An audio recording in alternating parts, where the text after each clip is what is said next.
आपण चुंबकाचे उत्तर आणि दक्षिण ध्रुव आपण बघत होतो, म्हणजे बघून झाले होते. एकदा आपण परत त्यांचा एक काल आपण कुठले कुठले मॅग्नेटचे प्रकार बघितले. एक मिनिट आहे. कुठले कुठले मॅग्नेटचे प्रकार बघितले आपण?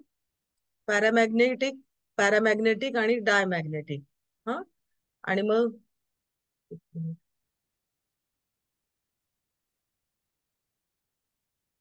त्याच्यानंतर आपण उत्तर ध्रुव आणि दक्षिण ध्रुव बघितलं. दक्षिण ध्रुव आहे तर वाढ थांबवणं, थंडावा देणं, शांती देणं, म्हणजे एखादी क्रिया कमी करणं, सूज उतरवायची असेल किंवा त्याच्या संपर्कामध्ये दूध फळ भाज्या ठेवल्या तर त्या चांगल्या राहतात. हा, आता मग दक्षिण ध्रुवाचे आपण उपयोग बघितले की संसर्गजन्य रोग आहे, सूज आली किंवा एखाद्या अवयवाची आग होते, त्वचेचे विकार आहेत, तर सांधेदुखी आहे, तर अशा ठिकाणी दक्षिण ध्रुवाचा उपयोग केला जातो. त्याच्यानंतर प्रदूषण आहे, गाठ विरघळवणं, बेशुद्धी आली, दाह होतोय, झोप नाही येत आहे, डोळ्यांचा रोग झालेले आहेत, किंवा सगळ्यात महत्वाचं म्हणजे आपण कपाळाच्या इथे जिथे आपण जर ठेवलं दक्षिण ध्रुवाचा वापर, तर तुमचा स्ट्रेस आहे तो तुमचा कमी कमी केला जातो आणि पिट्युटरी ग्रंथींचा स्त्राव तुमचा चांगल्या प्रकारे स्रवायला लागतो, हे कमी होतो आणि त्याची वृद्धत्वाची गती तुमची मंदावते. तुम्हाला ज्ञानतंतूंच्या वेदना असतील तर त्या शमवणं म्हणजे कमी करण्यासाठी दक्षिण ध्रुव. याच्या अपोजिट आपण बघितलं उत्तर ध्रुव, शक्ती देतं, उष्णता देतं, उत्तेजित करतं, शरीरातल्या क्रिया आहेत त्या. थोडा वेळ पाण्यामध्ये हे हे हा गुणधर्म अगदी लक्षात ठेवायचा आहे की थोडा वेळ पाण्यामध्ये ठेवलं तर त्याची तपासणी केली तर काय होतं, क्षाराचं प्रमाण त्याच्यामध्ये कमी होतं, म्हणजे ते ऍसिडिक होतं पाणी. हे अगदी त्याचा गुणधर्म लक्षात ठेवायचा आहे. कारण त्याच गुणधर्माचा वापर केलेला असतो ना, म्हणजे आपण अल्कलाईन आपला पीएच व्हायला पाहिजे तर आपण म्हणून ते चुंबक जलाचा वापर करतो. मग बारीक बारीक केशवाहिन्यांमधलं गती वाढवण्याचं काम करतं, मग गती आहे ती वाढवली जाते, संसर्ग टाळला जातो, जीवाणूंना पण शक्ती देतो, सूज वाढवतो, कॅन्सरच्या गाठी असतील तर त्याही पिकतात आणि फुटतात, किंवा साध्या गाठी सुद्धा. आणि अशा प्रकारे उत्तर ध्रुवाचे उपयोग काय? उत्तेजना, शक्ती देणं, उष्णता विरघळून म्हणजे उष्णता देण्याचा गुण असल्यामुळे अर्धांगवायू, हर्निया, त्वचेवरचे पांढरे डाग, ॲलोपेशिया वगैरे रोगांवरती उत्तर ध्रुव कामाला आहेत. आता आपण हे बघत होतो की दोन मुख्य प्रकार आहेत उपचार पद्धतीमध्ये, हे आपलं चालू होतं. तर कोणत्याही एका ध्रुवाचा वापर करायचा किंवा दोन्ही ध्रुवांचा आपण एकदम वापर करून संपूर्ण क्षेत्रीय उपचार त्याला म्हटलं जातं, तर तशा प्रकारे केलं जातं. आता शरीरावरचं आपण हेही बघितलं होतं की रोग कसा उत्पन्न होतो. मला सांगा, स्वास्थ्य म्हणजे काय चुंबकाच्या दृष्टिकोनातून? आहे स्क्रीनवरती. स्वास्थ्य म्हणजे काय? कोणीतरी सांगा, वाचून सांगितलं तरी चालेल पण मग ते लक्षात राहतं, कारण ह्या गोष्टी तुम्हाला लिहायच्या आहेत. रोग कसा काय, ह्या गोष्टी. स्वास्थ्य म्हणजे काय? चुंबक चिकित्सेप्रमाणे स्वास्थ्य म्हणजे अशी एक स्थिती की जिच्यात विविध अवयवांच्या कोशांच्या चुंबकीय क्षेत्रात समन्वय व संतुलन असते. बरोबर, म्हणजे समन्वय आणि संतुलन. हे बघा, प्रत्येक पेशीला चुंबकीय स्थिती म्हणजे त्याच्यात व्हायब्रेशन्स असतात, बरोबर. आणि मग कोश कशाचे बनलेले असतात, उती किंवा कोश कशाचे, अनेक पेशी येऊन बनलेले असतात.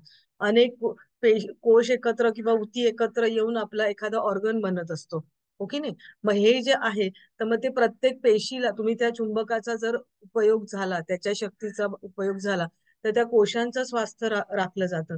आणि वेगवेगळे कोश असे जे आहेत तर त्यांच्यामध्ये हार्मनी, त्यांच्यामध्ये समन्वय येऊन संतुलन राखलं जातं, आणि मग त्यावेळेला आपल्या शरीराची आपण स्वास्थ्य म्हणजे आपल्याला रोगविरहित स्थिती असते. आणि जर हे जो समन्वय आहे, हा जो बॅलन्स आहे, तो जर बिघडला या कोशांच्या कंपन गतीमधला, तर आपल्याला रोग उत्पन्न होतो. कारण स्वास्थ्य म्हणजे काय कळलं तर आपल्याला कळणार आहे की रोग कसा होतो. म्हणजे ती स्वास्थ्याची स्थिती जी आहे ती ढळते, बरोबर, आणि मग रोग उत्पन्न होतो. आता त्यांनी काय म्हणलेलं आहे की चुंबकामध्ये जी काही म्हणजे आपल्या शरीर कसं बनलेलं आहे, पंचमहाभूतांनी बनलेलं आहे, बरोबर. तर जी पंचमहाभूत आपल्यामध्ये आहे, जी तत्व आहे, प्राण आहे, ते सगळं रंग भावना त्या सगळ्या त्यांनी म्हटलेलं आहे की ह्या चुंबकीय शक्तीमध्ये पण आहे आणि म्हणून त्याचा आपल्याला परिणाम आहे तर तो जास्त आपल्याला दिसून येतो. म्हणजे ती ती शक्ती आपल्यावरती म्हणजे उपचार जेव्हा केले जातात तेव्हा त्याचे परिणाम आपल्याला जास्त दिसून येतात असं त्यांनी म्हटलेलं आहे. आता हे कशा प्रकारे होतं तर ते आता आपण बघूया की रोगाच्या मुळाशी लढते. मग आता आपण रोगाच्या मुळाशी लढतं तर आपण बघितलं मगाशी स्वास्थ्याची व्याख्या काय आहे की कोशाच्या कंपन गतींमध्ये जर म्हणजे स्वास्थ्य म्हणजे हार्मनी असेल, संतुलन असेल, समन्वय असेल तर स्वास्थ्य असतं. आणि ते बिघडलं तर रोग आहे. मग इथे आपण जर त्याचा उपयोग करतोय चुंबक चिकित्सेचा तर मग स्वास्थ्य मिळणार आहे आपल्याला. म्हणजे काय होणार आहे तर कोशांना त्यांची त्यांची जी कंपन गती असते म्हणजे प्रत्येक ऑर्गन वेगळा आहे. मग प्रत्येक ऑर्गन मधले सेल वेगळे आहेत. मग प्रत्येक ऑर्गनच्या त्या सेलची कंपन गती पण वेगळी असणार आहे. मग त्या अवयवानुसार त्या पेशींची जी काय कंपन गती आहे ती त्याला प्राप्त करून दिली जाते. आणि मग अजून काय होतं तर त्याच्यामध्ये आपलं जे द्रव्य असतात आपल्या शरीरामध्ये म्हणजे प्रत्येक पेशीमध्ये तर त्याला प्रोटोप्लाझम म्हटलं जातं. तर त्याचं ध्रुवीभवन होतं आणि त्याच्यामुळे त्या पदार्थाची शक्ती वाढते आणि निरोगी कोश आहेत ते निर्माण होतात. आणि मग तुम्हाला काय होतं वाताचे त्रास, सांधेदुखी, वेदना वगैरे या गोष्टी तुमच्या कमी व्हायला लागतात.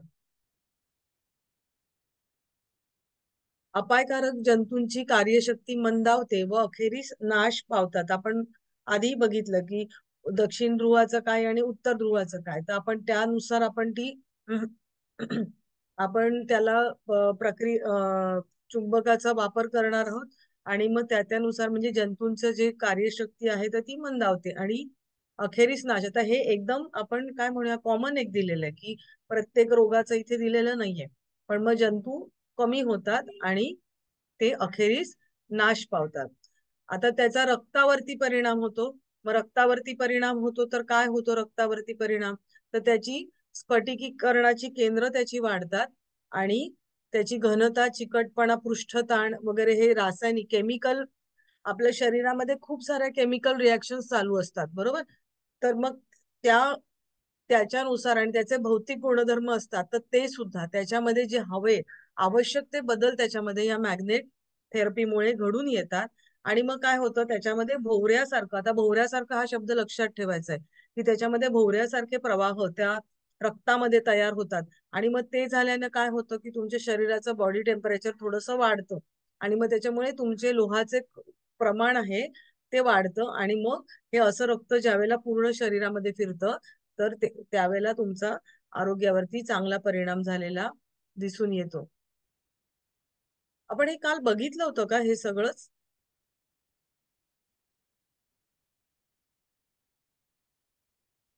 नाही म्हणत ते गुणधर्मच वगैरे झाले होते उत्तर आणि बरं दक्षिण बरं बरं बरं ध्रुवाचे. बरं ठीक आहे. आता आपण चुंबक स्पर्शामुळे शरीरातील रक्तवाहिन्यांतून वाहणाऱ्या रक्तातील हिमोग्लोबिन रक्तामध्ये कुठले असतात लोहकण आपण ब्लड चेक करतो त्यावेळेला आपण काय बघतो हिमोग्लोबिन किती असं बघतो ना आपण. त्याच्यात हिम आणि ग्लोबिन असे दोन गोष्टी एकत्र येऊन तो हिमोग्लोबिन झालेलं असतं. हा तर ते हिम म्हणजे लोहकण असतात.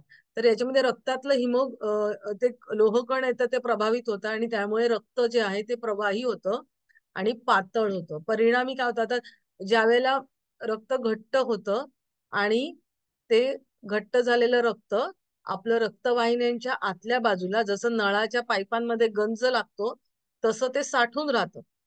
त्याच्यामध्ये कोलेस्ट्रॉल किंवा काही गोष्टी कॅल्शियम म्हणजे काही गोष्टी असतात तर त्या रक्ताला घट्ट करतात आणि त्या साठून राहतात आणि मग ते साठल्यामुळे काय होतं की ते हळूहळू हळू थरवर थर साठत राहतो आणि जर एवढं त्याचं ल्युमेन म्हणजे एवढं ते भूक असेल तर ते हळूहळू साठल्याने ते कमी व्हायला लागतं कारण ते जाड जाड आतल्या बाजूनी जाड होतं आणि मग ते रक्त आपलं त्याला व्हायला जागा कमी मिळते आणि मग ते प्रेशर येतं ते आपल्या रक्तवाहिन्यांच्या वॉल वरती येतं आणि आपण म्हणतो ना ब्लड प्रेशरचा आजार झाला बरोबर हायपरटेन्शन झालं असं म्हणतो आपण. तर मग हे काय करतं चुंबकाचं चिकित्सेमुळे काय होतं तर हे आतमध्ये पहिले जे आहे ना पुढच्या याच्यामध्ये आपण लिहिलेलं आहे की कॅल्शियम कोलेस्ट्रॉलचं प्रमाण कमी झाल्याने रक्त प्रवाही बनतं आणि सर्व अवयवांचं योग्य प्रकारे पोषण होतं त्यामुळे थकवा आळस जडत्व दूर होतं आणि स्फूर्ती येते. म्हणजे ज्यांना हार्टचे प्रॉब्लेम आहेत ना, त्यांना ऍथेरोस्क्लेरोसिस म्हणतात, की तुमच्या रक्तवाहिन्या त्या कडक होतात आणि आतमध्ये थर साठायला सुरुवात होतो. आणि मग तो पण आपण जर हे चुंबकाचं पाणी पित असू किंवा इतर चुंबक चिकित्सा घेतली तर ते आतले हे थर आहेत, तर ते सगळे तुमचे आहेत ते कमी होऊन जातात आणि त्याचा तुम्हाला फायदा होतो. ते रक्त चांगलं, रक्त पातळ होतं, म्हणजे रक्ताची क्वालिटी पण सुधारते आणि हे रक्तवाहिन्यांमधून चांगल्या प्रकारे पूर्ववत रक्त व्हायला लागतं. पण म्हणजे तुमचा हा आजार किती जुना आहे, किती प्रकार, त्याच्यावर ह्या सगळ्या गोष्टी अवलंबून असतात. पण हा निश्चितच हा फायदा होतो आणि तुम्ही निरोगी असताना सुद्धा जर चुंबकीय पाणी हे घेतलं, म्हणजे असं नाहीये की तुम्ही आजारी असल्यावरच ते प्यायला पाहिजे. तुम्ही निरोगी असताना जरी तुम्ही प्यायलं तरी सुद्धा त्याचा निश्चित प्रकारे फायदा होतो. हं? म्हणजे रक्तावरती आता तुम्हाला लक्षात आलं असेल की रक्तावरती काय परिणाम होतो, मग कॅल्शियम आणि कोलेस्ट्रॉल वरती काय परिणाम, म्हणजे त्याच्यामुळे काय होतं, तर ह्या सगळ्या गोष्टी तुम्ही लक्षात ठेवायच्या आहेत.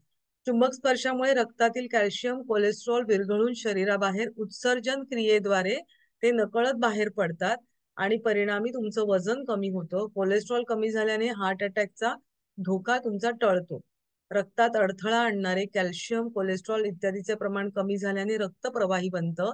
सर्व अवयवांचे योग्य प्रकारे पोषण होतं. त्यामुळे थकवा, आळस, जडत्व दूर होऊन स्फूर्ती आणि उत्साह येतो. आता आपल्याला रक्ताच्या संबंधित या सगळ्या गोष्टी आपल्याला समजलेल्या आहेत.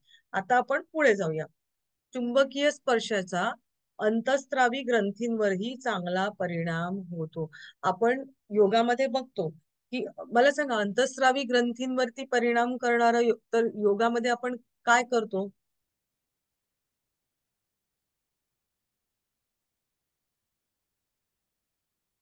प्राणायाम. जालंधर. हा, बोला बोला, अजून कोण बोलतंय? प्राणायामचा पण फायदा होतो आणि बंद लावलेल्याचा जालंधर पण. बरोबर. नुसता बंध नाही, मुद्रा. मुद्रा पण. मुद्राचा परिणाम हा पटकन होतो. म्हणजे आपण याचा जर आपण विचार केला अ, योगाच्या याच्यामध्ये, तर मुद्रांचा इफेक्ट, मुद्रा आणि बंधाचा इफेक्ट अंतःस्रावी ग्रंथींवरती चांगल्या प्रकारे घडून आलेला दिसतो. आता आपण जर विचार केला की एंडोक्राईन सिस्टम काय काम करतं किंवा मुद्रा ह्या काय काम करतात, म्हणजे आपण मुद्रांचा संबंध अंतःस्रावी ग्रंथींशी आहे म्हणून तुम्हाला सांगते. अंतःस्रावी ग्रंथी काय काम करतात शरीरामध्ये, काय काम करतात, कुठल्या कुठल्या आहेत अंतःस्रावी ग्रंथी?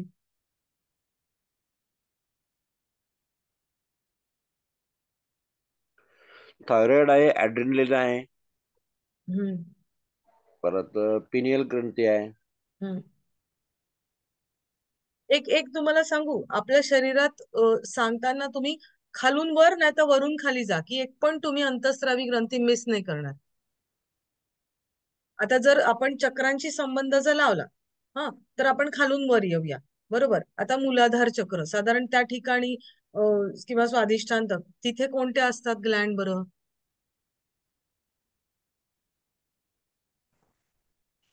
तिथे कोणतं काय असतं आपल्या इथे? आधी मला सांगा, अंतःस्रावी ग्रंथी म्हणजे काय? नलिका बऱ्याच विरहित नलिका नलिका विरहित ज्या ग्रंथी, बरोबर, ग्रंथी स्त्राव डायरेक्ट याच्यामध्ये सोडतात शरीरामध्ये. शरीरामध्ये सोडतात. म्हणजे आम्ही थोडक्यामध्ये म्हणतो काय, की आपण डॉक्टरकडे आजारी पडलो आणि डॉक्टरकडे गेलो, तर डॉक्टर आपल्याला देतात गोळ्या आणि जर आपण म्हणतो जरा सलाईनच लावा की डॉक्टर लवकर बरं होईल, किंवा इंजेक्शन द्या की लवकर बरं होईल, हो की नाही, तर तो डायरेक्ट सलाईनला पण इंजेक्शननी तुमचं डायरेक्ट जातं आणि लगेच तुम्हाला बरं वाटायला लागतं. तर हे जे काम आहे ना लवकर बरं करण्याचं काम इंजेक्शनचं, तर ते नलिका विरहित ग्रंथी आहेत ना, अंतःस्रावी ग्रंथी, त्या करत असतात. कारण ते डायरेक्ट रक्तामध्ये तुमचा स्त्राव त्याचा सोडलेला असतो. तुमच्या इमर्जन्सीला ते खूप कामाला येतात, हो की नाही? बरोबर आहे ना मी म्हणते ते? हा, आता मला सांगा, मूलाधार चक्राच्या ठिकाणी कोणत्या ग्रंथी असतात? मूलाधार स्वाधिष्ठानच्या ठिकाणी कोणत्या ग्रंथी असतात खालच्या एरियामध्ये आपल्या? आपल्या सेक्शुअल ग्लँड्स असतात. ग्रीवा. टेस्टेस्टेरॉन टेस्टेस्टेरॉन आणि प्रोजेस्टेरॉन. ते हॉर्मोन झाले. आपण ग्रंथी म्हणतोय ना, त्यांच्यातून सिक्रेट होणारे हॉर्मोन तुम्ही सांगतात. मग ग्रंथी म्हणजे टेस्टिस आणि बायकांमध्ये ओव्हरीज, बरोबर. ओव्हरीज. हा, मग तुम्ही त्याच्यातून थोडे थोडे वरती आलो आपण. हा, मग मणिपूर चक्राच्या ठिकाणी तिथे कोणते असतात? मणिपूर चक्र म्हणजे पोटातले सगळे झाले. हा, मग तिथे कुठले येणार? ऍड्रिनल ग्लँड, बरोबर आहे. ॲड्रिनल हा, ग्लँड. आणि काय येणार? वरती आलात तुम्ही आता, थोडस वर जाऊया आपण. मग अजून काय आहे? डायबिटीसशी संबंधित कोणती ग्रंथी येते? पॅनक्रियाज. पॅनक्रियाज, बरोबर. पॅनक्रियाज ही अशी ग्रंथी आहे की ती नलिका विरहित पण आहे आणि नलिका युक्त पण आहे. त्याचा काही भाग दोन्ही दोन्ही आहे ती. हा, बरोबर आहे ना. आणि मग त्याच्यानंतर वर आलो, मग ऍड्रिनल झाली, हे झाली, मग वर आलो. आता वरती कोणती असते? अनाहत चक्र. तिथे कुठली येणार? टॉन्सिल्स. नाही, टॉन्सिल्स कुठे? टॉन्सिल्स म्हणजे कसं, कुठे असतात टॉन्सिल? सांगा बरं. सुजलं घशात. घशात मी काय म्हंटल, अनाहत चक्र कुठे असतं? हृदयाच्या तिथे. हृदयाच्या ठिकाणी. तिथे कुठली ग्रंथी असते बरं? पिनियल. थायमस. थायमस ग्लँड असते. हृदयाच्या मध्यभागी थायमस ग्लँड असते. हा, मग त्याच्यानंतर तुम्ही वर आला. हा, मग वर आल्यानंतर तिथे कुठली ग्रंथी असते? वरती आलात, विशुद्धी चक्र. हा, आता थायरॉइड. इथे थायरॉइड थायरॉइड आणि थायरॉइड पॅराथायरॉइड दोन्ही. म्हणजे मराठीमध्ये कंठस्थ ग्रंथी म्हणतात. कंठस्थ ग्रंथींच्या अंडर दोन्ही येतात, थायरॉइड पॅराथायरॉइड. पण आपण नावं घेतली तर थायरॉइड आणि पॅराथायरॉइड दोन्ही येतात. बरोबर आहे की नाही? हा, मग त्याच्यानंतर आता तुम्ही वरती आला. पिनियल आणि पिट्युटरी. आलं लक्षात? कारण अंतस्रावी ग्रंथी तुम्हाला हे शब्द खूप वेळा येणार, पण मग त्या कोणत्या आहेत, त्या कुठे आहेत, हे तुम्हाला माहिती पाहिजे. आणि थोडक्यात ते कार्य काय करतात हे तुम्हाला माहिती पाहिजे. आता मला सांगा, स्ट्रेस आला तर कुठलं हार्मोन काम करतं? ॲड्रिनल. ऍड्रिनॅलिन, बरोबर. मग ऍड्रिनॅलिन कुठे आलं? तर किडनीच्या वरती टोपी सारख्या आहेत त्या. तुम्ही एक हा, आता तुम्ही एक सांगू, याच्यामध्ये तुम्ही ना गुगल करा आणि जे पिक्चर्स येतात ना अंतस्रावी ग्रंथीचे, एंडोक्राईन ग्लँडचे, ते तुम्ही बघा की त्याच्यामध्ये ते ऑर्गन्स दिलेले आहेत आणि ऑर्गन्सशी रिलेटेड म्हणजे कुठे आहेत ते त्याच्यामध्ये दिलेले आहेत. म्हणजे तुम्ही तुमचं शोधाल ना तर त्यावेळेला तुम्हाला कळेल. म्हणजे नुसतं हे वाचून पाठ करून तुम्ही आपलं लिहिलं तसा अभ्यास करू नका. कारण का आपण या वयामध्ये अभ्यास करतोय, आपल्याला कोणाला दाखवून द्यायचं नाहीये, हो की नाही? कदाचित कोणाला तरी ऑफिसमध्ये बाबा मी ग्रॅज्युएट झालोय म्हणून सबमिट करायचं असेल किंवा काय, पण तसं नाही. हा आपला स्वतःचा अभ्यास आहे, तर थोडं स्वतःच्या शरीराला पण जाणून घ्या. आणि आता म्हणून अंतस्रावी ग्रंथी लक्षात ठेवताना तुम्ही खालून वर गेलात तर एकही ग्रंथी तुमची सुटणार नाही त्याच्यामध्ये. इथे काय आहे बाबा, तिथे काय आहे, असा विचार करून तुम्ही प्रत्येक चक्राच्या जवळ काय काय आहे असं तुम्ही बघा. तुम्ही स्वतः चित्र बघितली, आता याच्यामध्ये नाहीये, पण स्वतः तुम्ही चित्र बघितली तर तुम्हाला ते कळणार आहे. हा, आता मग आता ही जी अंतस्रावी, त्यांनी म्हटलंय काय, चुंबक स्पर्शाचा अंतस्रावी ग्रंथींवरती चांगला परिणाम होतो. यांच्यामधनं म्हणजे अंतस्रावी ग्रंथींमधनं त्यांचे जे काही स्त्राव निघतात त्यांना काय म्हणतात? अंतस्रावी ग्रंथींमधून निघतात त्यांना काय म्हणतात?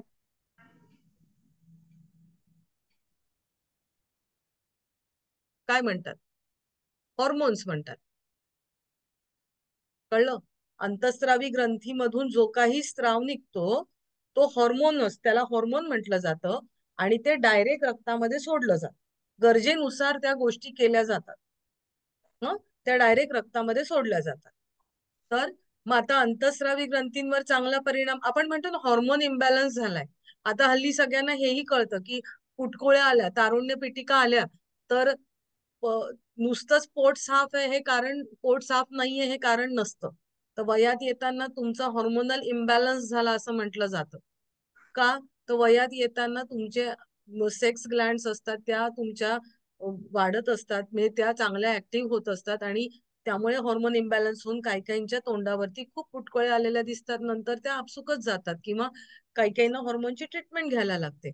बरोबर. ज्या स्त्रियांना म्हणजे बाळ होत नाहीये मग त्यांना सुद्धा त्यांच्या ह्याच्यातले जे काही हॉर्मोन कमी आहे, इस्ट्रोजन किंवा काय, तर ते देऊन त्याच्यासाठी त्यांना बाळ होण्यासाठी तो हॉर्मोनची थेरपी दिली जाते. काहींना पीसीओडी आहे, त्यांच्यामध्ये मेल हॉर्मोन जास्त आहे, तर ते कमी करून त्यांना फिमेल हॉर्मोन देण्यासाठी त्यांना ती ट्रीटमेंट दिली जाते. अशा प्रकारे तुमच्या हल्ली हॉर्मोन थेरपी ही दिली जाते आणि त्याचं म्हणून बॅलन्स संतुलन असणं गरजेचं आहे आणि तिथे योग काम करतं किंवा ह्या चिकित्सा आहेत, या चिकित्सा तिथे काम करत असतात. हं, आता एवढं समजलंय सगळ्यांना अंतःस्रावी ग्रंथींचं. तिथून निघणारा हॉर्मोन जो आहे त्याचं निर्मिती आणि स्त्राव म्हणजे हॉर्मोनचं निर्माण होणं आणि स्त्रवणं या दोन्ही गोष्टी योग्य प्रमाणात होऊ लागतात. त्यामुळे त्वचा तेजस्वी व चमकदार होते, उंची वाढते. आता उंची वाढणे थायमस ग्लँड म्हणजे वयात येताना म्हणजे ग्रोथ हॉर्मोन सिक्रेट करणं किंवा ह्या सगळ्या ज्या गोष्टी असतात त्या वयात येताना गरजेच्या असतात. मग उंची व्यवस्थित वाढणं, मग यौवन आणि जीवनशक्ती अबाधित राहणं, ह्या सगळ्या ज्या गोष्टी आहेत ह्या सगळ्या म्हणजे प्रत्येक ग्रंथीचं जे काही कार्य आहे तर ते व्यवस्थित होऊ लागतं. हा, आता इथे एक दोन आपण दिलेले, पण प्रत्येक अंतःस्रावी ग्रंथीचं जे जे काही त्यांचं कार्य आहे तर ते आपण व्यवस्थित होऊ लागतं. आणि म्हणून आपल्याला योगामध्ये सुद्धा म्हटलं जातं की तुम्हाला जर योग साधनेमध्ये चालेल ना योगाबद्दल दोन गोष्टी बोललेलं? हो हो, चालेल चालेल. तर म्हणून म्हटलं जातं की म्हणजे हा जरी याचा चुंबक चिकित्सेचा असला तरी आपण MA इन योगशास्त्रच करतो आहोत. तर अ, वेळ नसेल तुमच्याकडे तर तुम्ही आसनांची संख्या कमी करा, पण मुद्रा तुम्ही त्याच्यामध्ये इन्क्लूड करा. भाराभार आसनं करण्याची गरज नाहीये, बरोबर? पण तुमच्या त्याच्यामध्ये काय इन्क्लूड असलं पाहिजे, सुरुवातीचा जो पार्ट आहे म्हणजे आपण कपालभाती किंवा जे काय करतो किंवा त्राटक, ओंकार साधना, ते तुमचं मस्ट आहे. प्रार्थना, बरोबर, ही तुमची मस्ट आहे. कारण कारण साधनेची सुरुवात ती होते आणि नंतर सूक्ष्म व्यायाम ते आज हाताचे केले तर उद्या पायाचे करा. किंवा आपण थोडेसे बॉडीला फ्लेक्झिबल करण्यासाठी मेरुदंड वक्रासन, चक्की चालन किंवा इतर काही एक दोन करतो, ते एक दोन करून नंतर एक 4-5 आसनांमध्ये म्हणजे तुमच्या मेरुदंडाला वर खेचणं. मला सांगा मेरुदंड कोणत्या कोणत्या प्रकारे आपण त्याची हालचाल करू शकतो? स्पायनल कॉर्ड कोणत्या कोणत्या प्रकारे त्याची हालचाल करू शकतो? वरती खाली. वरती खाली, बरं. आणि मग मला जर अर्ध मत्स्येंद्रासन करायचंय तर मी कुठे वर आणि खाली केलं? साईडला दोन्ही बाजूला पण. हा, म्हणजे ट्विस्टिंग आलं, बरोबर. आणि आपण पाठीच्या कण्याला काय करतो बघा, वर खेचतो, ताडासन वगैरे करतो, त्याच्यानंतर पुढे वाकवतो, पुढे वाकवतो, हस्तपादासन वगैरे करतो, त्याच्यानंतर त्याला थोडस मागे झुकवतो. आपण भुजंगासन वगैरे करतो, बद्ध हस्तासन करतो, बरोबर, की पाठीचा कणा थोडासा मागे, भुजंगासन, धनुरासन, आहे की नाही? बरोबर आहे ना? म्हणजे आणि ट्विस्टिंग आपण त्याला करतो म्हणजे जेवढ्या पॉसिबल त्याला वळवू शकतो तेवढ्या सगळ्या प्रकारचं एक एकच आसन पुरे होत. मग ते तशा प्रकारे असलेलं तुम्ही मुद्रा सुद्धा तुम्ही करू शकता. फॉरवर्ड बेंड करायचं आहे आसन तर तुम्ही मग योग मुद्रा तुम्ही करू शकता. म्हणजे जर तुम्हाला वेळ नाहीये तर फक्त मुद्रा तुम्ही केल्या म्हणजे विपरीत करणी किंवा अशा मुद्रा केल्या आणि मग प्राणायाम करा. म्हणजे 20 मिनिटामध्ये तुम्ही हे सगळं तुम्ही बसवू शकता. 20 मिनिटं ते अर्ध्या तासामध्ये. कळलं? आणि मग मुद्रा का करा, म्हणजे वेळ नाहीये तर मुद्रा का करा, तर मुद्रांचा परिणाम हा अंतःस्रावी ग्रंथींवरती होत असतो म्हणून. आणि प्राणायाम सुद्धा तुम्ही जर बंध लावून करत असाल तर पहिल्यांदा चांगल्या शिक्षकांकडनं शिकून घ्या. चुकीच्या पद्धतीने बंध लावायचा नसतो, बरोबर? तर तो चांगला व्यवस्थित तुम्ही शिकून घ्यायचा. नाही तर बंध न लावता प्राणायाम करा, त्याचे परिणाम तुम्हाला मिळतात. नाही मिळत असं होत नाही, थोडे कमी मिळतील, पण चुकीच्या पद्धतीने कधीही. म्हणून आपल्याला प्रत्येक लिहिलेले गुरुपदिष्ट मार्गेण हे त्याच्यासाठी लिहिलेलं आहे प्रत्येक ठिकाणी. आणि मी चुंबक चिकित्सा शिकताना पण म्हटलं की तुम्हाला जर स्वतःला करावीशी वाटली, कोणीतरी मला काल विचारलं होतं, गालाचं पुस्तक आहे धीरेन गाला, त्यांची पुस्तकं सगळी योगावर अशी छोटी छोटी पुस्तकं आहेत नवनीत प्रकाशनची, त्याच्यावरती अॅक्युप्रेशर हे ते सगळी त्यांची ती मिळतात नॉर्मली सगळीकडे. पण बाकी सगळी जी ठराविक पुस्तकं आहेत म्हणजे निसर्गोपचाराची म्हणून, तर ती फार कमी ठिकाणी मिळतात. म्हणजे जयस्वाल, कुमुद बेदरकर किंवा अशी त्यांची जी काही आहेत तर ती फार कमी ठिकाणी मिळतात. पण बाकी जे म्हणजे आपण म्हणू हँडबुक सारखी फार थोड्या ठिकाणी उपलब्ध आहेत. तर मग आपण आपण आता बघितलं काय, अंतःस्रावी ग्रंथी. मग आता अंतःस्रावी ग्रंथी पुढे जाऊया. चुंबक स्पर्शामुळे रक्त आणि लसिका म्हणजे लिम्फ यांचं कार्य वेगवान होतं, त्यामुळे भूकही लागते. परिणामी दैनंदिन जीवनात शरीरात होणारी झीज भरून निघण्यास मदत होते.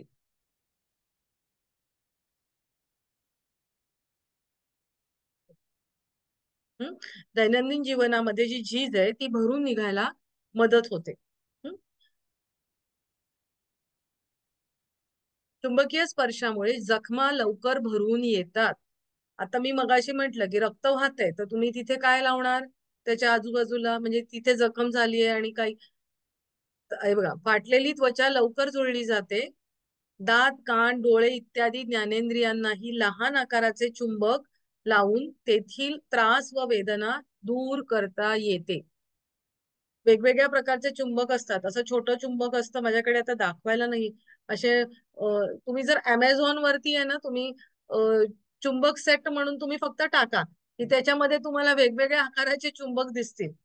गोल असतात, भोकवाले असतात, म्हणजे तुम्हाला ते प्रत्यक्ष बघता येतील. किंवा गुगल केलं तरी तुम्हाला कळतील वेगवेगळ्या पॉवरचे कसे असतात किंवा काय, नालाच्या आकाराचा कसा असतो, दोन्ही ध्रुवक असलेले कसे असतात किंवा काय, असे वेगवेगळे तुम्हाला आकार आहेत त्याच्यामध्ये तुम्हाला बघायला मिळतील. कमी पॉवरचे, जास्त पॉवरचे. तर जे आपले डोळे बिळे आहेत त्यांना वापरायचे आहेत तर ते कमी पॉवरचे असतात. आणि मग त्याचे हाफ सर्कल शेप असतो आणि चौकोनी, आणि मग ते डोळ्यावर तुम्ही असं ठेवू शकता. नाकाच्या भोवती असे तुम्ही इथे इकडे असे ते दोन इथे ठेवू शकता. अशा प्रकारे ते वापरता येतात, पण ते कमी पॉवरचे असतात. आणि मग ते असे ते चुंबक लावले की तुमच्या वेदना वगैरे असतील तर त्या कमी होतात. हातापायाला प्लास्टर लावलं असल्यास त्या खाली किंवा वर चुंबक स्पर्श करून अपेक्षित फायदा लवकर मिळवता येतो.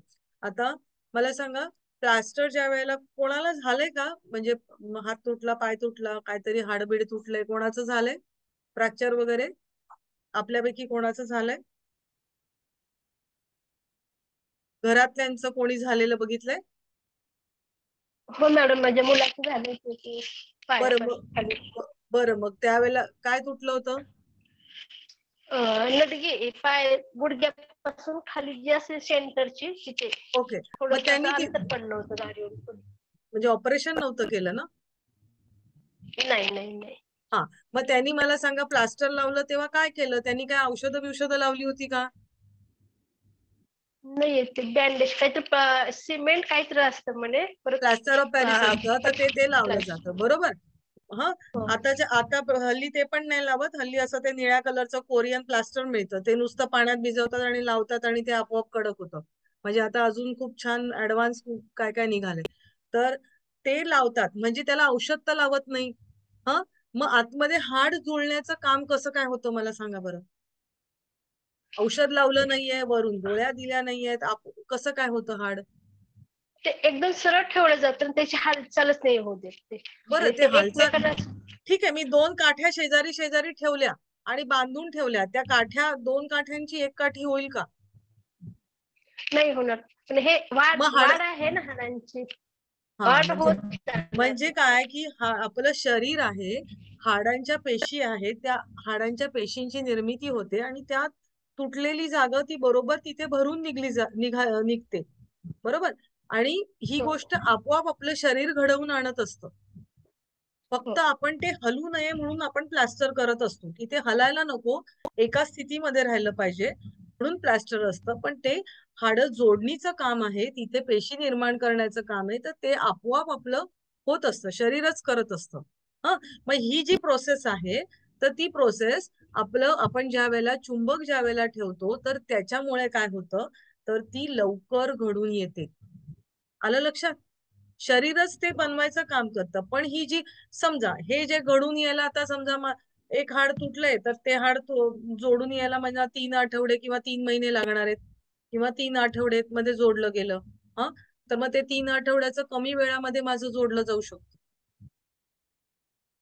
बरोबर. असं म्हणजे अशा दृष्टीने म्हणजे हाड कुठलं आहे त्याच्यावर पण ह्या गोष्टी डिपेंड असतात. मी फक्त एक उदाहरण दिलं की म्हणजे आपण चुंबकाचा जर वापर केला तर तुम्हाला ते हाड जोडण्याची जी काही क्रिया आहे तर ती लवकर होते. आणि मग जे दुखणं, दुखत असतं तर ते दुखणं पण आपल्याला कमी करू शकतो आपण. तर तो जो त्रास आहे ना तो आपण कमी करू शकतो. हम्म?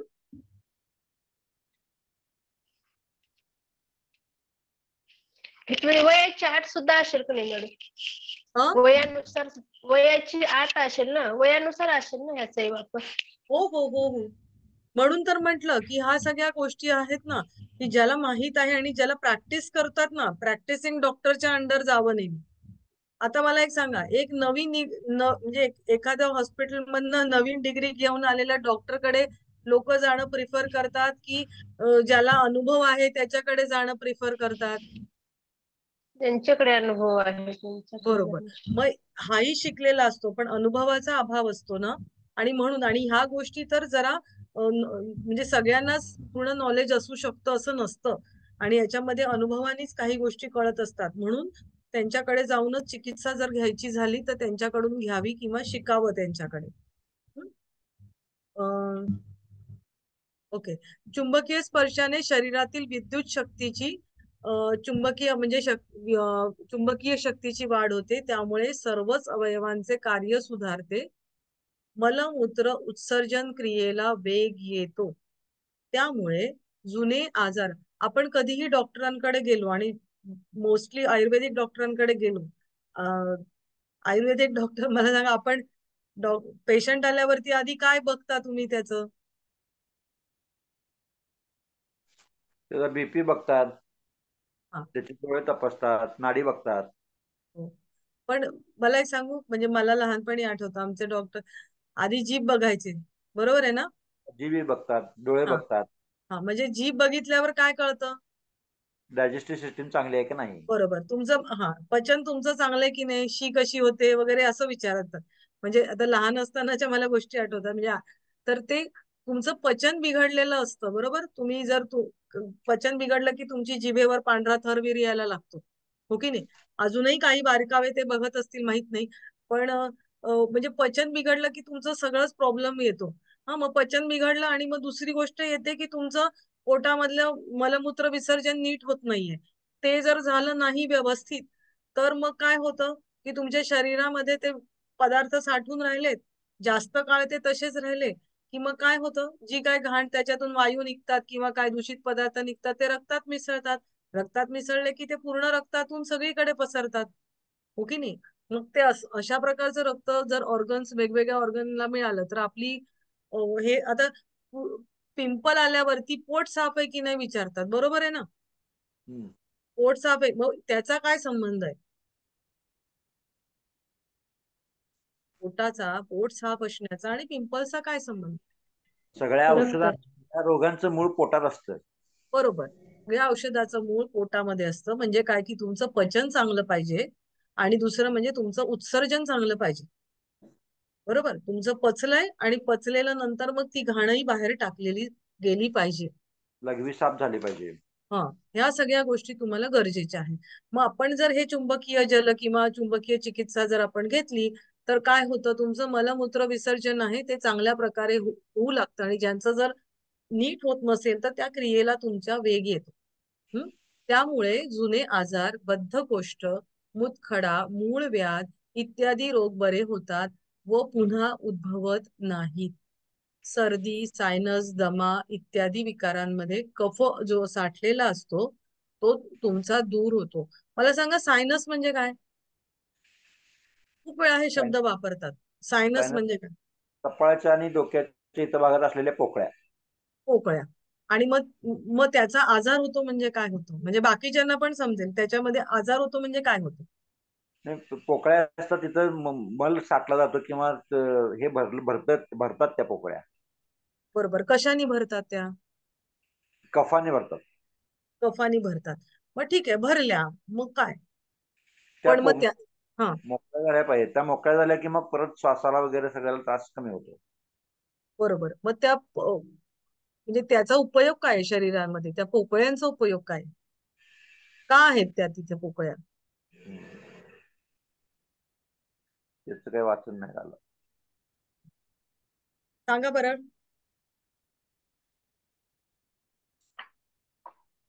ओके. आता तुम्ही वाचा आणि आपण पुढच्या वेळेला त्याच्यावरती डिस्कस करूया. हा, कारण मी का विचारते, कारण हे आजार काय आहेत आपल्याला कळलं ना. आता हे आजारांची नावं इथेच आली तसं नाहीये, त्या प्रत्येक चिकित्सेमध्ये येणार आहेत. तुम्ही योगाच्या याच्यामध्ये पण प्रत्येकामध्ये येणार आहे. हा, तर तो आजार काय आहे, तो नक्की कुठे होतो, तो आजार झाल्यावरती नक्की कोणत्या ऑर्गन्सला इफेक्ट होतो, म्हणजे जनरल नॉलेज आहे आपल्याला, हे माहिती असणं गरजेचं आहे, कारण आपण अभ्यास करतोय त्याचा. हा, तर हे गरजेचं आहे, कारण सायनस आता, नाही तर सायनस कुठे असतं हे तुम्हाला माहित नाही, तर मग कसं चालेल. आता त्यांनी सांगितलं, अगदी बरोबर सांगितलं. मग आता ते तुम्ही शोधायचं, शोधाल ना तुम्हाला, तर तुम्हाला ते कायमचं लक्षात राहील. आपणही थोडे एफर्ट्स त्याच्यामध्ये टाकले ना, की आपल्याला लक्षात राहतं. हा, मग आपल्या घरामध्ये कोणाला काही झालं तर ते आपल्याला कळून येतं, आपल्या आजूबाजूचे आहे, स्वतःला आहे, तर म्हणजे नक्की काय होतंय हे कळतं. ओके. त्यामुळे हे विकार दूर होण्यास चुंबक चिकित्सेची मदत होते, म्हणजे कफाचे विकार जे काही आहेत ते सगळे दूर व्हायला मदत होते. म्हणजे कॉन्स्टिपेशन वरती बघितलं, आता जिथून जिथून, आता मला सांगा, मल कुठून कुठून बाहेर पडतो. मला डायजेस्टिव्ह सिस्टीम गुदद्वाराद्वारे बाहेर पडतो हा, आणि युरिनरी सिस्टीम म्हणजे गुदद्वाराद्वारे बाहेर पडतो, पण तो आधी असतो कुठे मला सांगा. मल पचन कुठे पूर्ण होतं आपलं, मोठ्या अंतरात. मोठ्या आतड्यात. मोठ्या आतड्यामध्ये. मोठ्या आतड्यामध्ये कशाचं पचन काय होतं तिथे, अजून काही होतं का तिथे.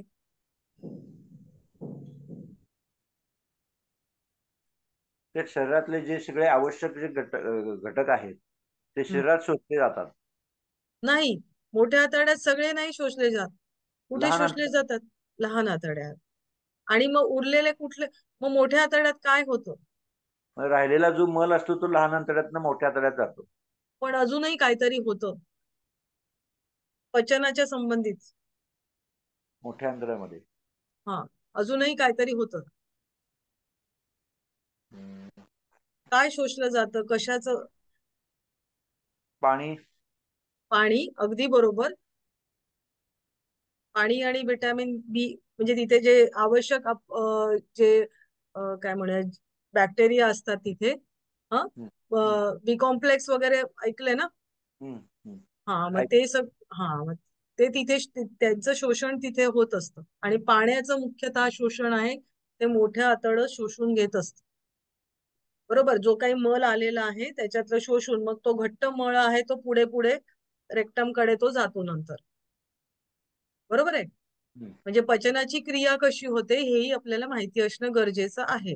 हा, आपलं आपलं शरीर आहे ना, आपल्या देहाला आपण आधी जाणून घ्यायलाच पाहिजे. तोंडातून गेल्यावरती आपण कुठे जातो. आपण जर म्हणलं मला लिव्हर मध्ये अन्न जातं, मला कोणीतरी सांगितलं होतं लिव्हर मध्ये अन्न जातं का आपलं. नाही, नाही जात. नाही जात ना.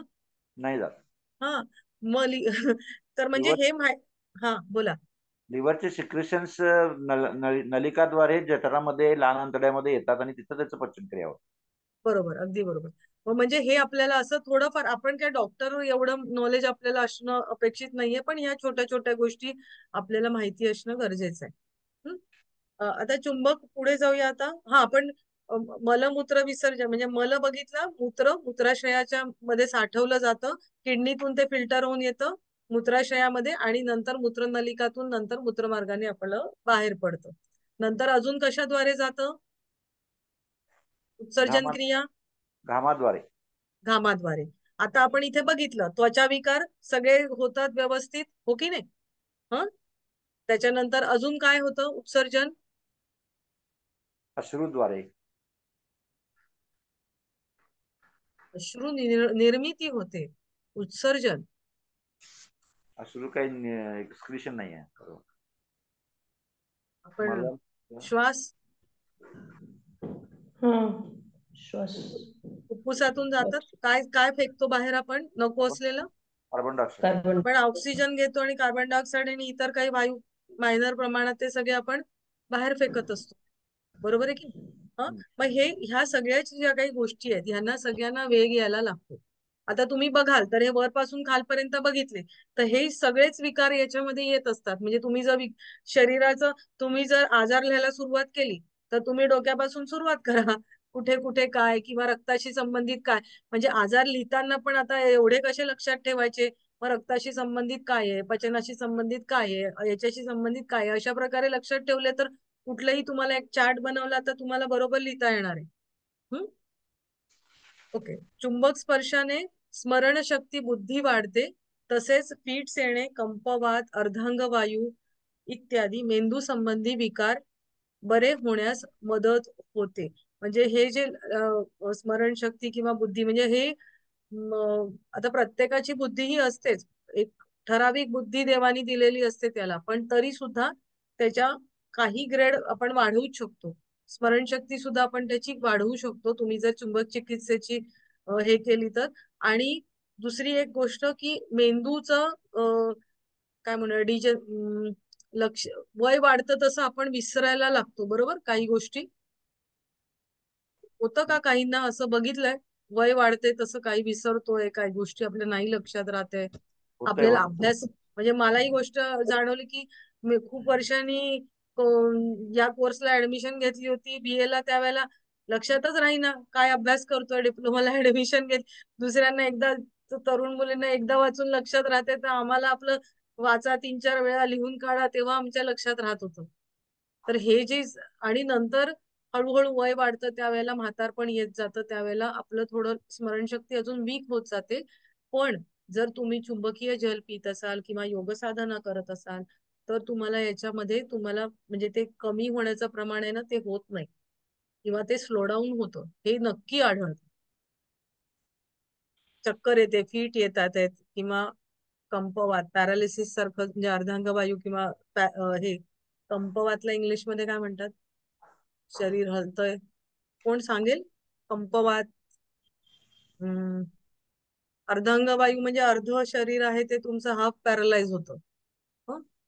आणि कंपवात मध्ये तुमचं हात असे हलत असतात किंवा मान हलत असते, अशा प्रकारे. पॅरालिसिस म्हणतात ना? पॅरालिसिसच म्हणतात का?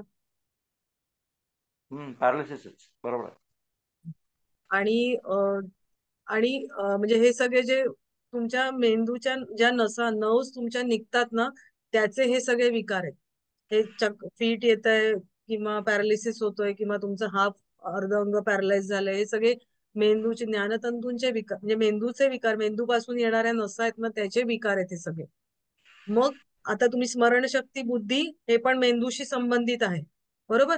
म्हणजे तुम्ही विचार करा की मेंदूशी सुद्धा या आपण मॅग्नेटचा जर तुम्ही वापर केला तर त्याच्या डोक्याच्या भोवती असे मॅग्नेट्स ठेवले जातात.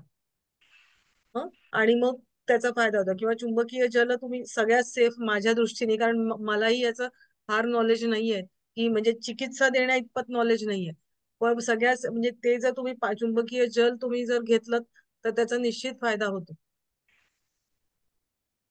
मेंदूचे विकार सगळे बरे होतात. अर्धांगवायू पण मेंदू संबंधित आहे.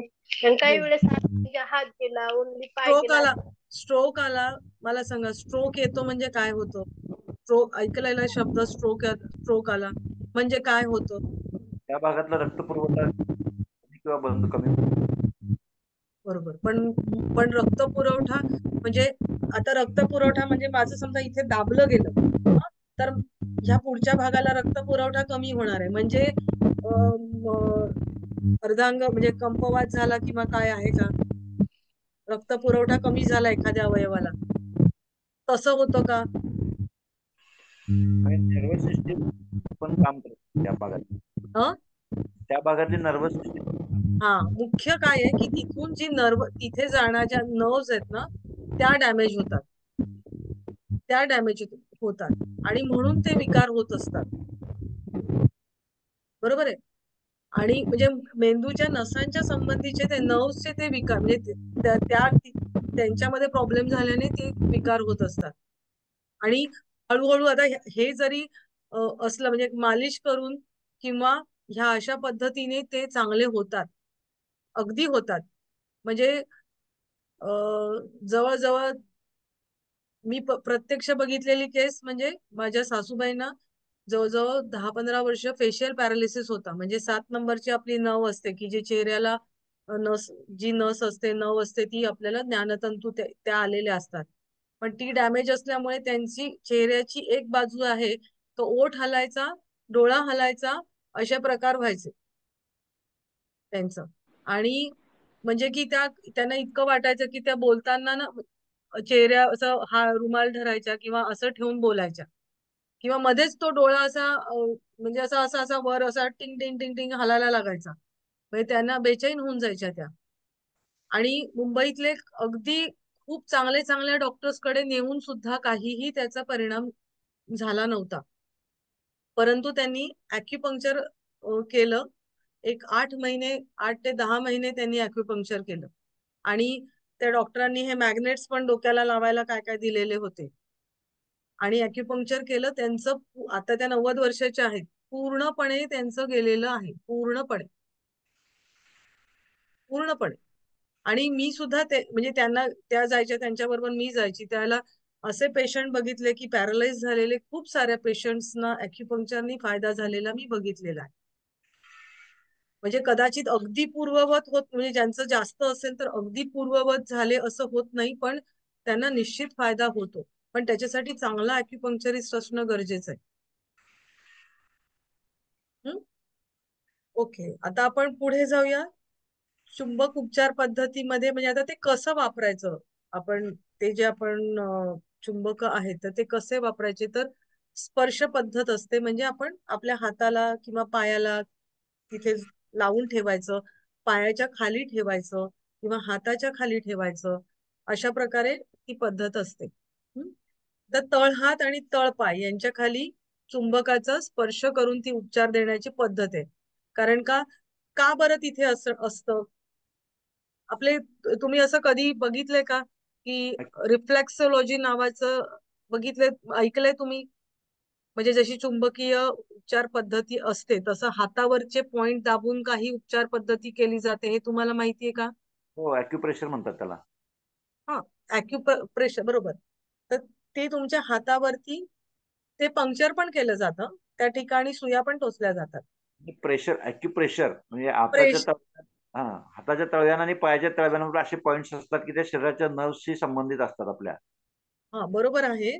हा, पण त्याच्यातल्या ज्या वेगवेगळ्या पद्धती आहेत त्याच्यामध्ये रिफ्लेक्सोलॉजी नावाची एक पद्धत आहे. तर त्याच्यामध्ये असं इमॅजिन केलं जातं की तुमचं जे शरीर आहे तर ते तुमच्या हातावरती आहे. म्हणजे शरीरामध्ये कुठेही काही झालं ना तर हातावरचे बिंदू दाबून तुम्हाला ते हो. नीट केलं जातं. म्हणजे आता मी समजा अंगठा धरला तर हा वरचा भाग डोकं आहे, इथे डोळे, इथे नाक आहे, कान आहे, अशा प्रकारे. हा, मग या ठिकाणी आता हे डोकं धरलंय तर इथे तुम्हाला जर मानेचे मणके म्हणजे इथे काही दुखायला लागलं तर इथे तुम्ही दाबलं तर ते तुम्हाला त्याच्यातून आराम मिळू शकतो. मी जर असा हात धरला, म्हणजे हा हात असा धरला तर हे 2 माझे पाय झाले आणि 2 हे जे फ्री आहेत ते माझे हात झाले. अशा प्रकारे इमॅजिन करून.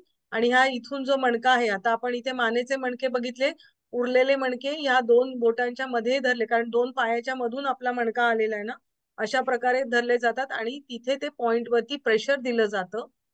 बारीक मॅग्नेट असतात ते लावले. म्हणजे मी का सांगते, कारण बारीक मॅग्नेट सुद्धा त्याची चिकित्सा अशा ठिकाणी केली जाते. मॅग्नेट्स लावले जातात. किंवा कलर चिकित्सा, रंगाचे वेगवेगळे स्केच पेन चे रंग सुद्धा त्या ठिकाणी लावले जातात. ह का तर ह्या हातावरचे ते बिंदू त्यांनी इमॅजिन केले, सेम जसे हातावर तसेच पायावरती सुद्धा ते बिंदू इमॅजिन केलेले आहेत. आणि त्या दाब पद्धती म्हणजे जसं ते म्हणाले की ॲक्युप्रेशर दिलं जातं, ॲक्युपंक्चर केलं जातं, किंवा कलर थेरपी, वेगवेगळे रंग त्याच्यावरती लावले जातात आणि चिकित्सा केल्या जातात. अशा खूप साऱ्या वेगवेगळ्या चिकित्सा आहेत. हा, तर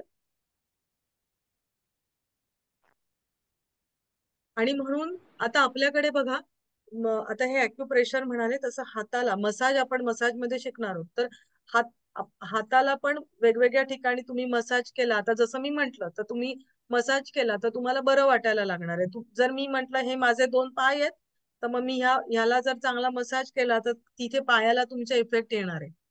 अशा प्रकारे सुद्धा काही पद्धती असतात की त्याच्यात तुम्हाला तुमच्या हातावरती किंवा पायावरती तुम्हाला प्रेशर देऊन तुम्हाला त्याचा परिणाम साधला जातो.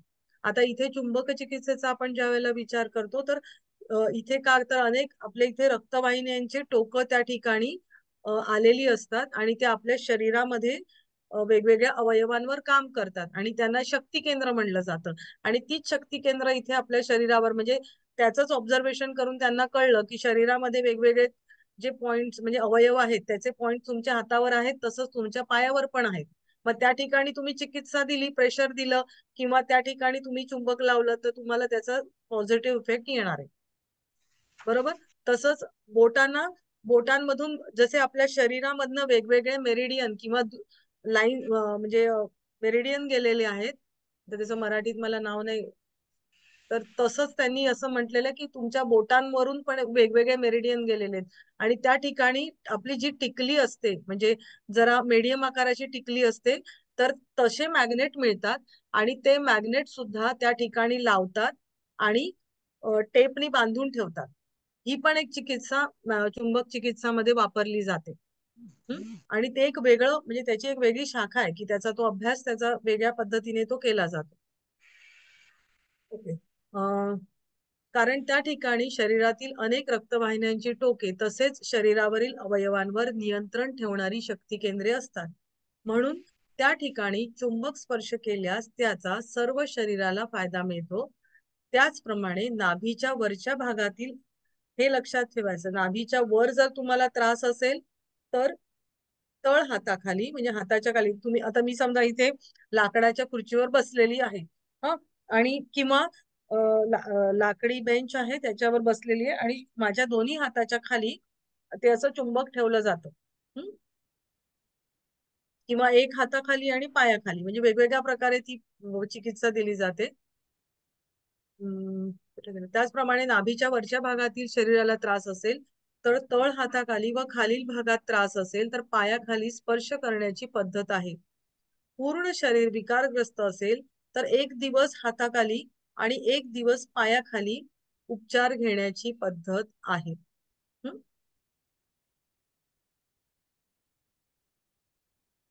तसेच हात, पाय, पोट, पाठ, कंबर, मांड्या, गुडघे इत्यादी ठिकाणी मध्यम शक्तीचे चुंबक लावता येतात. चुंबकाच्या वेगवेगळ्या शक्तीचे मिळतात तर मध्यम शक्तीचं चुंबक तुम्ही तिथे लावू शकता. फक्त हृदय व मेंदू यांना मध्यम शक्तिशाली चुंबक कधीही लावायचे नसतात. शिवाय विशिष्ट अवयवांवर चुंबक स्पर्श करताना तो 5 ते 10 मिनिटं पुरेसा असतो. म्हणजे हे आता जरी मी म्हटलेलं असलं तरी गुरुपदिष्ट मार्गेण म्हणजे काय तर तज्ञ व्यक्तीचे मार्गदर्शन तरी सुद्धा तुम्ही घ्यायचं आहे. म्हणजे हा जनरलाइज लिहिलेला आहे की 5 ते 10 मिनिटं पुरेसा आहे, पण त्या व्यक्तीला इतर काही त्रास आहेत का हे सगळ्या कलेक्टिव्हली सगळं लक्षात घेतलं जातं आणि मग नंतर ती चिकित्सा द्यायची असते. उच्च रक्तदाब, निम्न रक्तदाब, स्थूलता, संधिवात, स्पॉन्डिलायटिस, आता इथे बघाल तर सगळेच आजारांची नाव आहेत. मधुमेह, हृदयविकार, किडनी स्टोन, सर्दी, पडस, सायनस, दमा, स्त्रियांचे पाळीचे आजार, ऍसिडिटी, अल्सर, गॅसेस, बद्धकोष्ठ, पोटदुखी, डोकेदुखी, हातपाय दुखणं, अंग दुखणं, चमक येणं किंवा गाठी येणं इत्यादी रोगांवरती इत्यादी विकारांवरती उपयुक्त आहे. आता चुंबकीय जल आता आपण म्हटलं ना साधं पाणी सुद्धा ते पॅरामॅग्नेटिक असतं.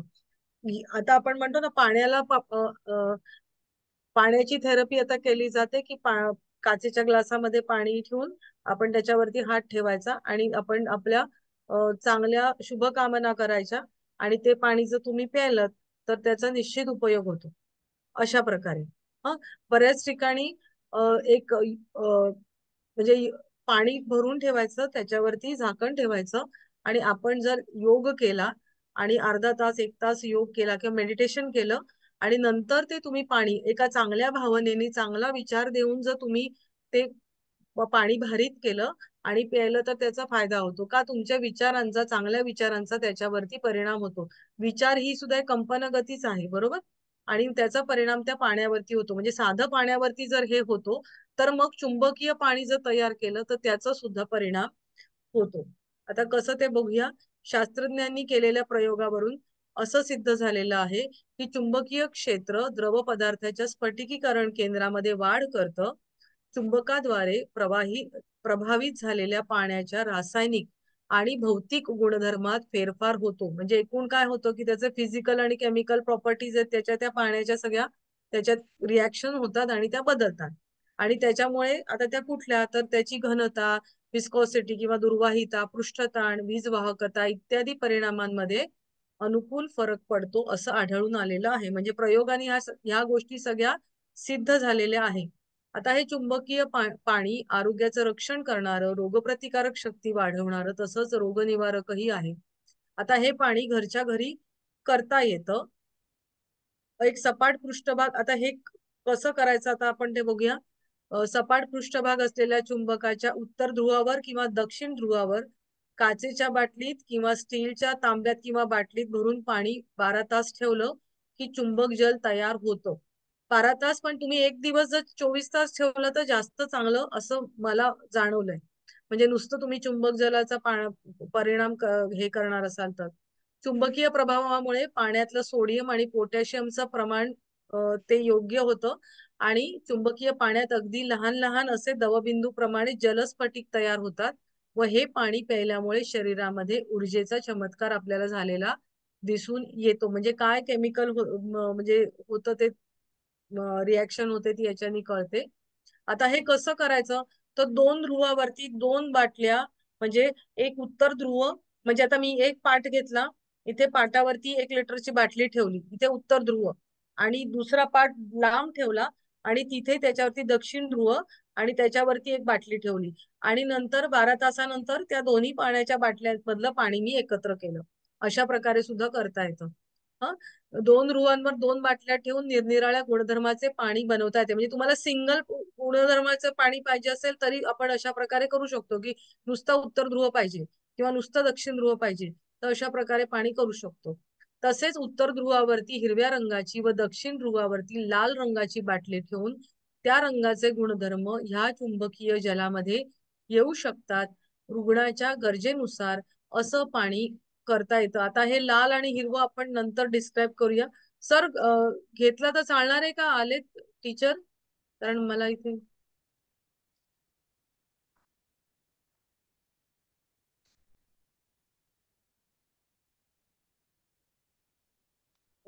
सर 1-2 मिनिटं घेऊ शकते का? आले थांबू इथे. राम सरांचाच क्लास. ओके, त्यांचं आहे का? बरं, आपण हो. थोडं पटकन थोडस वाचून घेऊया. काही फार त्याच्यामध्ये हे नाहीये. दुसरी पद्धत अशी आहे की पाण्याच्या भांड्यात लहान आकाराचे चुंबक 12 तास टाकून ठेवतात व त्यामध्ये पाण्यामध्ये चुंबकीय गुण येतात. म्हणजे ते जे मॅग्नेट आहे तर ते मॅग्नेट टाकलं जातं. पण बऱ्याच वेळा याच्यामध्ये काय होतं की ते जे मॅग्नेट टाकलंय ना, मग ते नंतर काढल्यानंतर तुम्हाला स्वच्छ करायला लागतं. नाहीतर त्याला गंज, स्टीलचं असलं तर त्याला ते गंज चढण्याचं म्हणजे होऊ शकतं ते तसं. म्हणून मग पहिली जी पद्धत आहे ती जास्त चांगली असं म्हटलं जातं. आता तिसरी पद्धत काय आहे, तर की एका बाटलीमध्ये ते भरायचंय आणि एका बाजूला उत्तर ध्रुव लावायचा. म्हणजे मध्ये जर मी अशी बाटली आहे तर एका बाजूला उत्तर ध्रुव इथे लावायचा आणि एका बाजूला दक्षिण ध्रुव लावायचा. अशा प्रकारे केलं जातं. आणि मग त्याच्यानंतर ते जे पाणी आहे तर म्हणजे 12 ते 14 तासांनी ते पाणी तयार होतं आणि ते तुम्ही वापरू शकता. आता एक मिनिट. सामान्यतः अशी पद्धत आहे की सकाळी चुंबकाच्या उत्तर आणि दक्षिण या 2 ध्रुवांवरती 2 तांबे किंवा 2 बाटल्या भरून ठेवतात व दुसऱ्या दिवशी सकाळी म्हणजे 24 तासांनी हे पाणी एकत्र करावे व दिवसातून, आता ही पद्धत नॉर्मली वापरली जाते आणि ही म्हणजे त्यावेळेला सासूबाईंसाठी आम्ही वापरायचो, तर त्यावेळेला ही मला जास्त इफेक्टिव्ह आणि सोपी पण वाटली की ते पाणी ठेवलंय आणि मग दिवसभर आपल्याला ते पाणी पुरतं व्यवस्थित पिण्यासाठी. आणि दिवसातून 4 वेळा 3-3 तासांनी 1-1 कप याप्रमाणे प्यावं. दुसरे पाणी चुंबकाच्या ध्रुवावर ठेवावं व ते दुसऱ्या दिवशी काढावं आणि एकत्र करून वापरावं. हे पाणी लाकडी पाटावर ठेवावं आणि हे लाकडी पाट लांब ठेवायचे. हे अगदी लक्षात ठेवायचे. आता या चुंबकीय जलाचे फायदे काय आहेत? हे चुंबकीय पाणी दिवसातून 3 ते 4 वेळा मोठ्या माणसांनी 1 कप प्रत्येक वेळी असं प्यायचंय. 6 ते 11 वयाच्या मुलांनी अर्धा कप असं 2 वेळा प्यायचंय. त्यापेक्षा लहान जर मुलं असतील तर पाव कप किंवा 3 ते 4 चमच असं द्यावं. अर्थातच हे सगळं तज्ञ मार्गदर्शकाखाली आणि रोगावरती, म्हणजे कुठला रोग आहे आणि त्या रुग्णाची गरज काय आहे त्याच्या अनुसार ते पाणी किती द्यायचं हे ठरवायचं आहे. वातपित्त प्रवृत्तीच्या अशक्त माणसांनी उत्तर ध्रुवाचे आणि कफ प्रवृत्तीच्या स्थूल व्यक्तींना दक्षिण ध्रुवाचे पाणी देण्याची पद्धत आहे. हे चुंबकीय पाणी अचूक औषधाप्रमाणे चमत्कार घडवते. हे पाणी नियमित घेतल्यास पचनक्रिया सुधारते, श्वसन क्रियेचे अडथळे दूर होतात, मूत्रपिंडाचे कार्य व्यवस्थित होऊन लघवी साफ होते, उत्सर्जन कार्याला वेग येतो, पोट साफ होऊ लागते, रक्तातील कोलेस्ट्रॉल साठवू देत नाही अथवा जमा झालेले कोलेस्ट्रॉल दूर करते, त्यामुळे हृदयाला मदत होते व त्याची कार्यक्षमता वाढते, रक्ताची शुद्धी वाढते, आता वर जे ऐकलंय ना तेच सगळं इथे आहे. रक्ताभिसरण क्रियेला वेग येतो, परिणामी सर्व अवयवांचे कार्य सुधारते. नेहमी त्रास देणारी सर्दी किंवा खोकला, कधी कधी येणारा ताप, पोटदुखी, दातदुखी, कंबरदुखी इत्यादी दूर होण्यास मदत होते, भूक लागते, झोप शांत होते, त्यामुळे मन प्रसन्न राहते, चरबी कमी होते, त्यामुळे वायुविकार, फोड, गाठी, त्वचा विचार, लठ्ठपणा दूर होतो, चपळता व उत्साह येतो. चुंबकीय जल वंध्यत्व नाशक आहे, स्त्रियांचे पाळीचे विकार, कॅन्सर साठी उपयुक्त आहे, जखमा धुण्यासाठी, सौंदर्यवर्धनासाठी. आता सौंदर्यवर्धन म्हणजे काय? मुर्म झाली आहेत, कोंडा झालाय, स्किन आपली कोरडी पडली किंवा केस गळतायत, भाजलेल्या जखमा धुणे इत्यादी साठी उपयुक्त आहे. आपली जखम ज्या वेळेला होते तर त्यावेळेला आपण पाणी लावत नाही, पण तुम्ही जर मॅग्नेटिक वॉटरनी जर तुम्ही ते साफ केली जखम तर ती त्याच्यासाठी चांगलं असतं. सांसर्गिक रोगाची साथ चालू असेल तर उकळलेलं पाणी आता उकळलेलं पाणी का? ते जीवाणूंना सुद्धा ऊर्जा पुरवतं ना, म्हणून पाणी उकळवायचं आणि त्याच्यातले जीवाणू नष्ट करायचे आणि ते म्हणजे चुंबकीय त्याचं भारित करायचं आणि मग ते पाणी तुम्ही वापरायचं आहे. सामान्यतः संपूर्ण चुंबकीय क्षेत्राने प्रभावित केलेले पाणीच वापरावे. तरीही काही रोगात फक्त एकाच ध्रुवाने प्रभावित केलेले पाणी अधिक उपयोगी होते असे सिद्ध झालेले आहे. आता जसं पाणी वापरलं जातं तसं तेल किंवा दूध किंवा अशा प्रकारे सुद्धा द्रव आपण वापरू शकतो.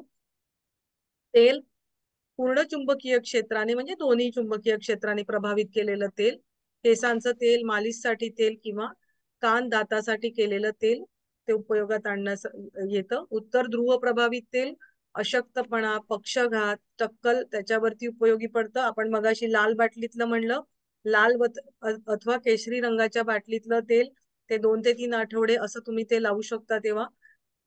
कारण अशक्तपणा आहे, तुम्हाला एनर्जी वाढवायची, तर ते तुम्हाला उत्तर ध्रुवानी भारित आणि लाल आणि आपण रंगांचं ज्या वेळेला बघू त्यावेळेला लक्षात येईल की लाल किंवा केशरी बाटलीचा कसा उपयोग होतो. दक्षिण ध्रुवानी प्रभावित तेल कानाचं दुखणं, सांध्यांची दुखणी, कंबर दुखी, त्वचा रोग, निद्रानाश यावरती उपयोगी. 15 ते 30 मिनिटं उत्तर ध्रुवाने प्रभावित केलेलं दूध प्यायल्याने कामशक्ती वाढते. बघा आधी मी जसं म्हणलं की उत्तर ध्रुवाच्या जवळ जर दूध ठेवलं तर काय होणार आहे मला सांगा बरं. उत्तर ध्रुवाच्या जवळ दूध ठेवलं तर काय होणार आहे?